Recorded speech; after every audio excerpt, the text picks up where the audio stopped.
My name is Jessica, and I have a story to tell, a story that may shock some of you and perhaps even cause others to question my choices. But this is my truth. It's one I've kept hidden for so long, and I've finally decided it's time to come clean. I have to start by saying that no, this isn't some wild tale of outrageous behavior or explicit scandal. This is about love, loneliness, and how a simple connection went horribly wrong. Let me take you back to the beginning. My husband Richard and I have been married for nearly a decade. We met when we were both fresh out of university. He was ambitious, charming, and the kind of man who could walk into any room and have everyone's attention in an instant. I fell in love with him, and the early days of our relationship were like something out of a romantic film. It was perfect.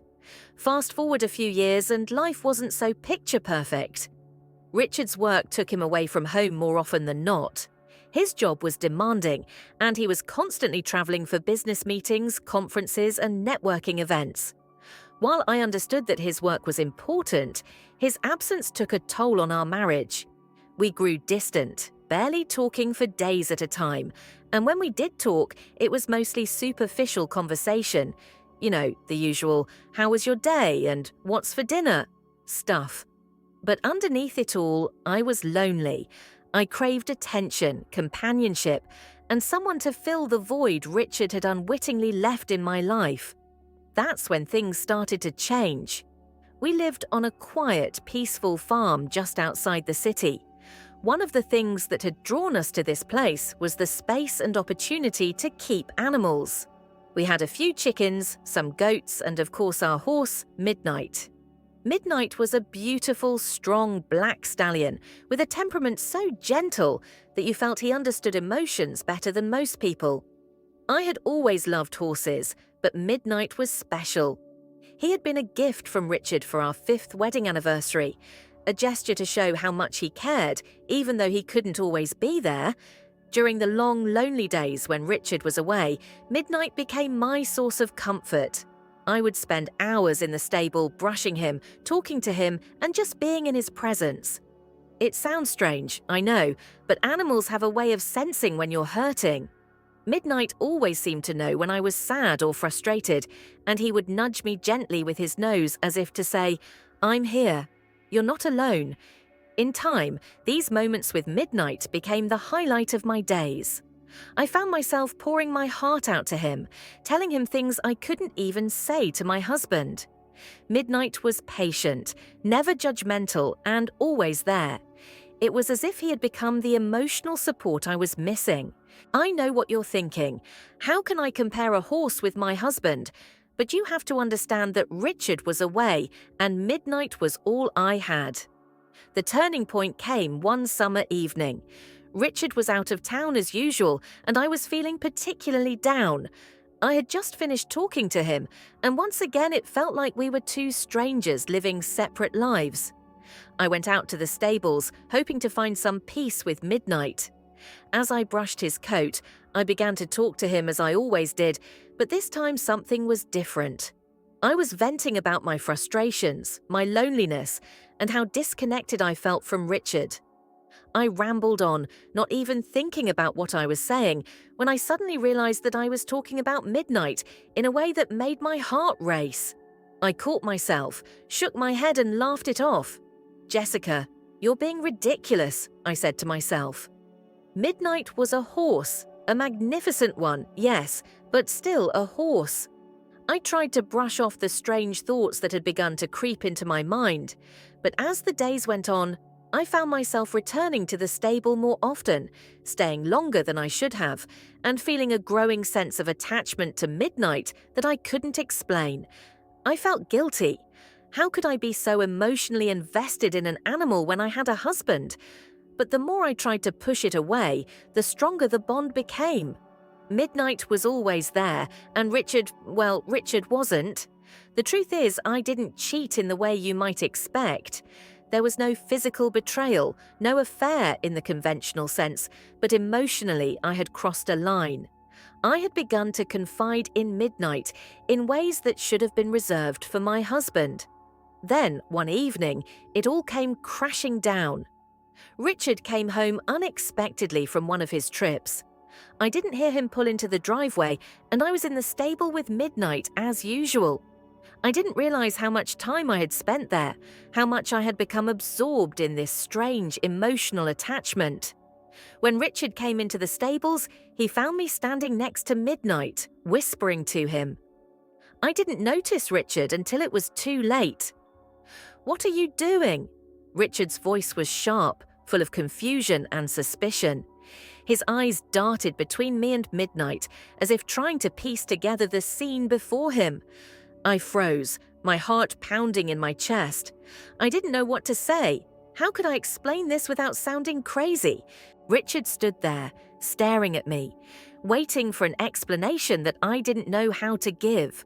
How could I even begin to explain the emotional whirlwind I had been caught up in? The silence in the stable seemed to go on forever, broken only by the quiet snort of Midnight, who was completely unaware of the storm that had just blown in. "Jessica, what the hell is going on?" Richard asked again, his voice a mixture of confusion and anger.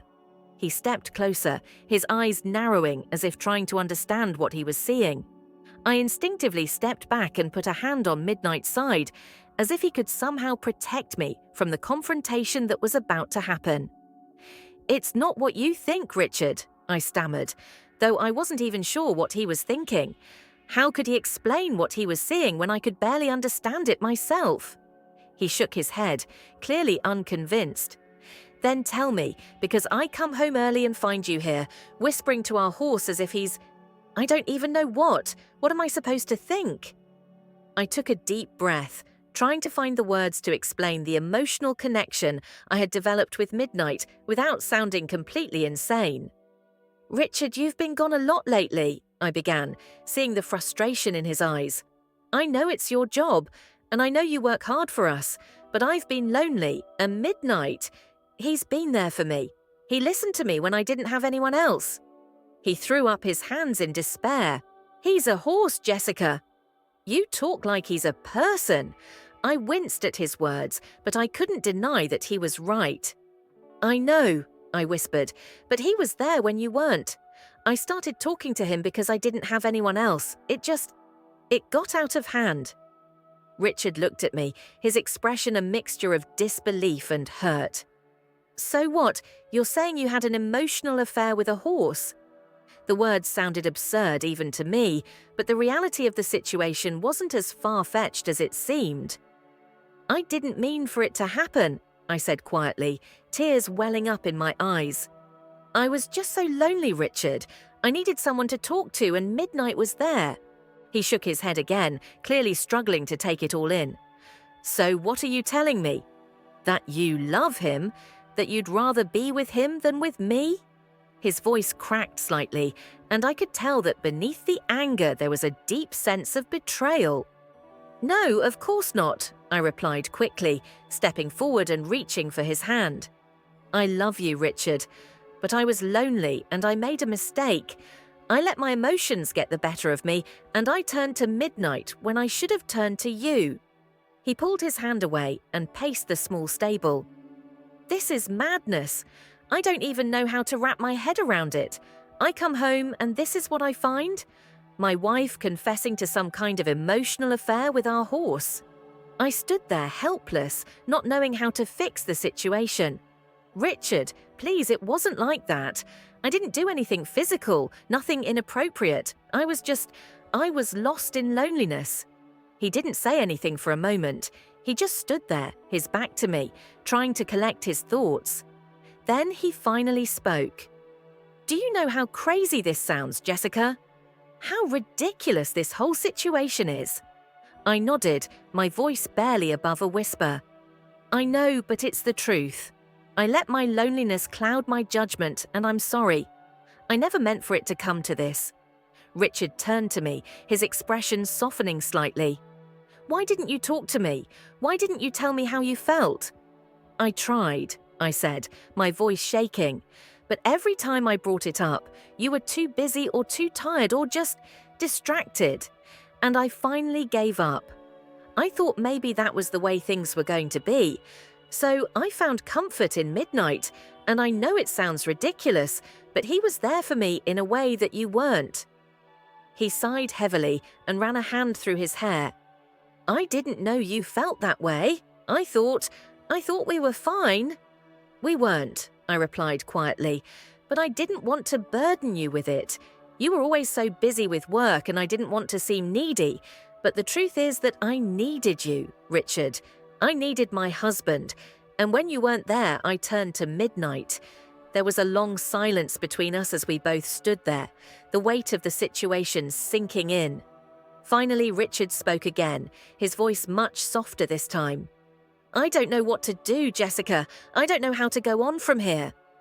I took a deep breath, feeling the tears spilling down my cheeks. "Neither do I admitted. "But I want to fix this. I want to fix us. I love you, and I don't want to lose you." Richard looked at me, his eyes filled with a mixture of pain and uncertainty. "I love you too, Jessica, but this is going to take time." I nodded, understanding the gravity of the situation. "I know, and I'm willing to do whatever it takes to make things right." He sighed again and finally moved closer to me. "We need to talk about this, really talk about everything, not just about midnight, but about us. Where we went wrong and how to fix it." I nodded and reached for his hand again, this time feeling him squeeze it back. "I'm ready to talk, Richard. I'm ready to make things right." As we stood there in the stable, the air thick with the weight of our conversation, I realized that this was the first step in rebuilding what had been broken. It wouldn't be easy, and it wouldn't happen overnight. But for the first time in a long time, I felt a glimmer of hope. Maybe, just maybe, we could find our way back together. And with that, Jessica and Richard began the long process of healing their marriage, learning to connect again, and rediscovering the love that had once brought them together.